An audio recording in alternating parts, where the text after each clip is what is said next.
ప్రతిదినము మన జీవితంలో దేవాన్ని కృపావార్తను నాకు దయచేయమని దావీదు భక్తుడు ప్రార్థించినట్టుగా దేవుని కృపావార్త కొరకు ఎదురు చూద్దాం. నేటి వాగ్దానముగా తీసుకోబడిన వాక్యము యెషయా 66:13. ఒకని తల్లి వారిని ఆదరించినట్లు నేను మిమ్మల్ని ఆదరిస్తా అన్నాడు. As a mother comforts her child, so will I comfort you. ప్రభు మిమ్మల్ని ఆదరించి బలపరిచి మరింత కృపను, దయను, ఆయన ప్రేమను మీకు అనుగ్రహించుటగా.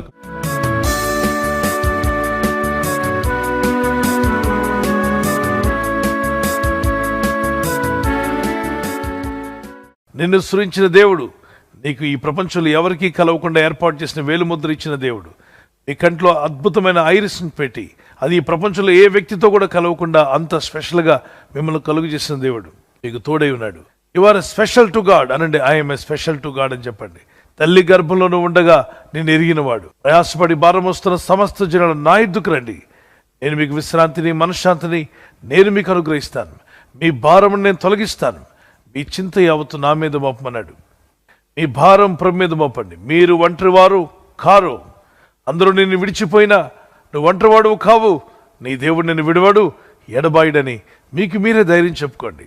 వాక్యం తీసుకుని నా ప్రాణమా అని దావీదు భక్తులు పలికినట్టుగా మీ ప్రాణంతో మీరు మాట్లాడండి. ఒక కీర్తన పాడుకుందాం.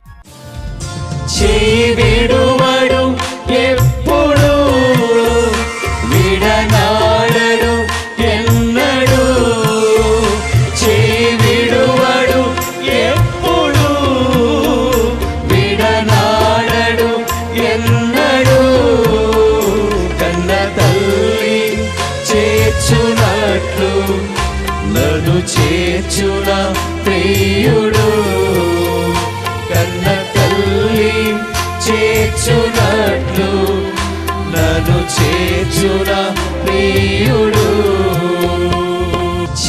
విడువడు ఎప్పుడు, విడనాడడు ఎన్నడు. విడువడు ఎప్పుడు, విడనాడడు ఎన్నడు. కన్న తల్లి చేర్చునట్లు నన్ను చేర్చున ప్రియుడు, కన్న తల్లి చేర్చునట్లు నన్ను చేర్చున ప్రియుడు. యేసు ప్రభువారు వెళ్తున్న దారిలో ఒక వ్యక్తి కనిపిస్తాడు. 38 ఏళ్లుగా అనారోగ్యం పాలై మంచం పెట్టుంటాడు. 5 మంటపాల దగ్గరికి వెళ్ళిన యేసు ప్రభువారు యోహాను సువార్త 5:1-8 వరకు ఆ దూత పరలోకమును దిగి వచ్చి నీళ్లను కదిపిన వెంటనే నీళ్లు కదులుతున్నాయి అని తెలియగానే ఎవరు మొదట దూకుతారో ఆ వ్యక్తి ఎలాంటి వ్యాధిగ్రస్తుడైనా అతను స్వస్థత నుండి నీళ్ళలో నుండి నడుచుకుంటూ పైకి వస్తాడు. కాబట్టి ప్రతి ఒక్కరూ కూడా అనారోగ్యంతో ఉన్న ఆ వ్యక్తిని తమ బంధువులందరూ తీసుకొచ్చి ఎప్పుడైతే ఏ సమయంలో అయితే నీళ్లు కదుపుతాయో మరి దూత వచ్చి నీళ్లను కదపగానే వాళ్ళ బంధువుని ఆ నీటిలో పడేసేవారు. అందుకొరకు పాపం ఇతను కూడా వెళ్తాడు. 38 ఏళ్ళకి ఎన్ని మార్లు ప్రయత్నిస్తున్నా ఇతని వల్ల కాదు.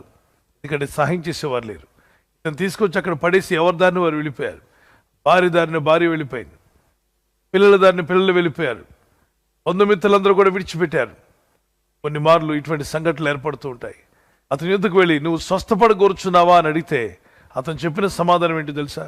అయ్యా, నాకు ఎవడనూ లేడు, నాకు సహాయం చేసేవారు ఎవరూ లేరు, నేను ఒంటరి వాడున్నాయా. తన బాధను వ్యక్తపరిస్తే ప్రభు అంటాడు, నేను నిన్ను స్వస్థపరచు కూర్చున్నాను, ఇదిగో నీవు లేచి నడిచే శక్తిని నీకు దయచేస్తా అన్నాడు. యేసయ్య చెప్పిన వెంటనే ఆయన నోటి మాట ద్వారా ఎక్కడలేని శక్తిని పొందిన ఈ వ్యక్తి, నడవలేని వ్యక్తి లేచి నిలబడి తన పరిపెత్తుకొని పరిగెత్తడం ప్రారంభించాడు. గొప్ప ఆశ్చర్యం కదూ!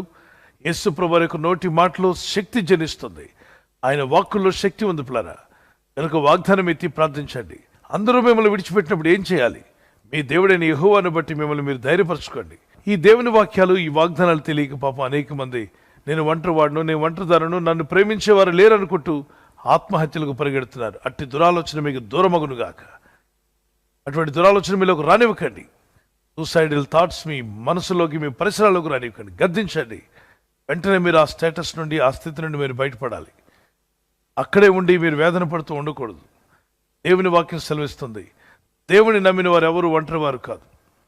నువ్వు దేవుడిని నమ్మి ఉంటే భౌతికంగా నువ్వు ఒంటరిగా ఉన్నావేమో. మిమ్మల్ని విడువను ఎడబాయని చెప్పిన దేవుడు మీలో ఉన్నాడు, మీతో ఉన్నాడు. నీలో ఉన్నవాడు ఈ లోకంలో ఉన్నవారి కంటే గొప్పవాడు. కాబట్టి నేను ఒంటరిని అని చెప్పే ప్రసక్తే లేదు. ఆ మాట మీరు చెప్పవద్దు. మీరు దేవుని యందు భయభక్తి కలిగి ఉన్నారా? యేసుక్రీస్తుని మీరు సురక్షణగా అంగీకరించారా? అయితే మీ జీవితంలో ఎప్పటికీ మీరు ఒంటరి వారు కారు. మీ కన్నీళ్లు తుడిచివేస్తాడు, మీ దుఃఖంను సంతోషంగా మారుస్తాడు, మీ అంగలార్పులను నాట్యంగా మార్చగల దేవుడు. దేవుని యందు భయభక్తి కలిగి ప్రార్థన చేయండి. యేసుక్రీస్తు ప్రభువా, నా హృదయంలోకి రమ్ము, నా ఆత్మను రక్షించుము, నా పాపాలు క్షమించు అని ప్రార్థన చేయగలిగితే ఇప్పుడే తక్షణమే ప్రభు మీ హృదయంలోకి వచ్చి మీలో ఉండి మీ మనసుకు మీ గుండెకు తగిలిన ప్రతి గాయమును మాన్పివేసి మీ దుఃఖమును సంతోషంగా మార్చి మీకు నిబ్బరమైన మనసును అనుగ్రహించి తన జీవ మార్గంలో నడిపించడానికి ప్రభు సిద్ధంగా ఉన్నాడు. ఆ ప్రభుని ఆహ్వానిస్తారా? ప్రార్థన చేసుకుందాం. కళ్ళు మూసుకునండి. పరిశుద్ధమైన మా పరలోకపు తండ్రి, మీ ప్రజలుగా మేము చేస్తున్న మా ప్రార్థనలు మీరు వింటున్నారు. ప్రతిదినం మీ కృపావార్తను మాకు ఇచ్చి మమ్మల్ని బలపరుస్తున్నారు. అవును తండ్రి, మేము ఎవరూ ఒంటరి వారం కాదు. ఈ లోకంలో కొన్ని పరిస్థితులు, కొన్ని స్థితిగతులు కొందరిని ఒంటరివారుగా చేసినప్పటికీ ఆ ఒంటరితనంలో నీవు మాతో కూడా ఉంటానని, విడవక ఎడబాయిక నడిపిస్తానని వాగ్దానం చేశావు.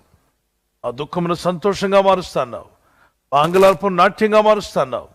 ఈ కృపను అనుగ్రహించి ఈ ప్రార్థనలో పాల్గొన్న ప్రతి ఒక్కరిని దర్శించు నాయన. నీ ప్రజల్లో ఏ అవస్థలో ఉన్నా మా ప్రతి అవసరాన్ని మహిమైశ్వరం చొప్పున నువ్వు తీరుస్తున్నందుకు స్తోత్రాలు చెల్లిస్తున్నాను. నీ బిడ్డల కన్నీరు తుడిచివేయబడును గాక. వారిలో ఉన్న ఒంటరితనం ఇప్పుడే యేసు నామములో తీసివేయబడును గాక. ఆ లోన్లీనెస్ అనేటువంటిది వారి హృదయాల్లో నుండి, వారి ఇళ్లలో నుండి అది తొలగిపోవాలి నాయన. ఎవరైనా హాస్పిటల్లో ఉన్నా, ఐసీయూలో ఉన్నా ప్రభు, ఎవరైతే సీరియస్ కండిషన్లో ఉండి బాధపడుతున్నారో వారికి యేసు నామములో స్వస్థతను అనుగ్రహించండి. కృంగిపోయిన వారిని లేవనెత్తండి. మీ గాయపడిన హస్తమును చాపి వారికి ఉన్న సకల రోగాల నుండి విడుదల ఇచ్చేయి. వారిని లేపి నడిపించిన ఆయన సాక్షులుగా నిలబెట్టుకోండి. ఈ ఉదయకాలం ప్రతి రోగి యేసు నామములో స్వస్థత నొందునుగాక. తండ్రి, ఈ దినం ఎవరైతే ప్రయాణమై వెళ్ళబోతున్నారో, అది రైలు మార్గమైనా, ఆకాశ మార్గమైనా, బస్సుల్లో, వాహనాల్లో ఎక్కడ ప్రయాణం చేస్తున్నా, రోడ్డు మార్గంలో ఏ వాహనంలో వారు ప్రయాణం చేస్తున్నా, నీ ప్రజలకు కాపాడే దూతలను పంపండి. ఉదయం బయలుదేరి సాయంకాలం ఇంటికి వచ్చేంత వరకు నీ కాపుదల, కాపాడే దూతల యొక్క సహాయము నీ ప్రజలకు దయచేయమని అడుగుచున్నాను. యేసుక్రీస్తు పరిశుద్ధ నామములో అడుగుచున్నాను నా పరలోకపు తండ్రి. ఆమేన్, ఆమేన్. మన ప్రభువైన యేసుక్రీస్తు వరకు కృపా సమాధానాలు మీకు, మీ కుటుంబాలకు సదా తోడై ఉండి నడిపించునుగాక. పిల్లరా, ఈ కృపావార్తను, ఈ వాగ్దానాన్ని మీతోనే ఉంచుకోకుండా అనేకులకు పంపండి. మీకు తెలిసిన ప్రతి కాంటాక్ట్కి పంపించండి. ఎవరు ఒంటరితనంలో ఉన్నారో, ఎవరు ఎప్పుడు ఏ స్థితిలో ఉన్నారో మీకు తెలియకపోవచ్చు. ఎవరైనా డిప్రెషన్లో ఉన్నా, ఒంటరితనంలో ఉన్నా, ఈ దేవుని వాక్యం వారిని బలపరుస్తుంది. పుట్టినరోజు, బర్త్డే జరుపుకునే వారికి we wish you happy birthday to you, many more returns of the day. God bless you.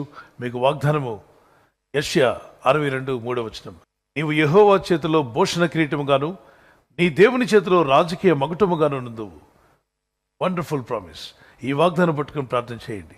ప్రభా, నీ చేతిలో అద్భుతమైనటువంటి భూషణ కిరీటముగా, నా దేవుని చేతిలో రాజకీయ మకుటముగా నన్ను ఆశీర్వదించండి, దీవించమని వాగ్దానం పట్టుకొని దేవుని సన్నిధిలో ప్రార్థన చేయండి. May the Lord continue to bless you with a long life. ఈ వాగ్దానం ఎత్తి ప్రార్థిస్తూ ఉండగా, వాక్యానికి లోబడుతూ ఉండగా, ఒక నూతన సంవత్సరంతో పాటు నూతన జీవితాన్ని, నూతన హృదయాన్ని, నూతన మనసును ప్రభు మీకు ఇచ్చి మిమ్మల్ని ఆశీర్వదించి బలపరిచి దీవించునుగాక. ఆమేన్. మరి యానివర్సరీ జరుపుకునే వారికి happy wedding anniversary, many more returns of the day. God bless you. మీకు దేవుడిచ్చిన వాగ్దానము సామెత 3:33 నీతిమంతుల నివాస స్థలము ఆయన ఆశీర్వదించును. ఈ రోజు నుండి వాక్యానుసారంగా ముందుకు సాగండి. అద్భుతమైన దీవెనలు మీరు పొందుకుంటారు. భర్త భార్యను ప్రేమించాలి, భార్య భర్తకు లోబడాలన్న వాక్యానికి మీరు విధులైనట్లయితే అద్భుతమైన ఆశీర్వాదకరమైన దీవెనలు మీ గృహంలో, మీ దాంపత్య జీవితంలో ప్రభు ఇచ్చే మిమ్మల్ని ఆదర్శ దంపతులుగా ప్రభు నడిపించునుగాక. God bless you. Many more returns of the day. God bless you. ఈ ఛానల్ మీరు సబ్స్క్రైబ్ చేసుకోవడం వలన 2 పనులు జరుగుతున్నాయి. ఒకటి, సువార్త జరుగుతున్నది, ఆత్మలు రక్షించబడుతున్నాయి. రెండవది, పేదలకు, అనాథలకు ఈ ఛానల్ ద్వారా సహకారం అందించడం జరుగుతుంది. మనం సబ్స్క్రైబ్ చేసుకోవడం వలన అందరికీ సహాయం చేసిన వారమవుతున్నాం. ఖచ్చితంగా ఈ యూట్యూబ్ ఛానల్ ను సబ్స్క్రైబ్ చేసుకొని బెల్ బటన్ ను క్లిక్ చేయండి. మీకు వెంటనే మెసేజెస్ పంపబడతాయి.